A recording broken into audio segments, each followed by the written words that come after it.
Okay, we have now talked about the 8 parts of speech and we've talked about sentence structure. This next part of this lesson will talk about tenses, articles, and plurals. I mentioned earlier in this lesson that verbs are really the key to English sentences. And verbs are going to have different tenses in English.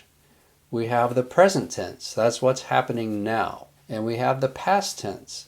That's what happened before now. And we have the future tense. That's what's going to happen after now. It's going to happen in the future. Most of the verbs are going to have tenses. Now, it gets a little bit more complicated because each of these 3 tenses has 4 different subcategories.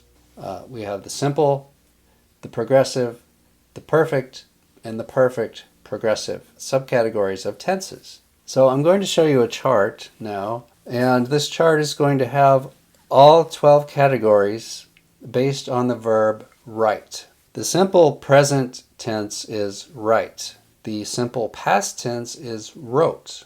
And the simple future tense is will write. Now, if we look at the other categories, I'm not going to read this whole chart to you, but I would say stop the video, spend 3 or 4 or 5 minutes looking at this chart. And then when we come back, I'm going to tell you a short story using all of these tenses and subcategories of tenses. Okay, so here's the story.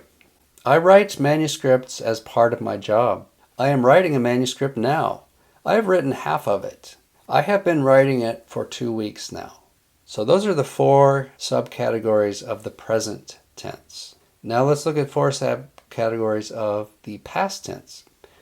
I wrote a manuscript before this one. I was writing it for a few hours every day. I had written the introduction and materials and methods after 2 weeks. When it was finished, I had been writing it for 10 weeks. Okay, now for future. I will write this manuscript and then show it to my co-authors. I will be writing again tomorrow. By the time I stop for the day, I will have written another 2 pages. When it is done, I will have been writing every day for 10 weeks. All right, so that wasn't too hard, right? We have all 12 categories of tenses in that short story. 12 sentences, 12 tenses.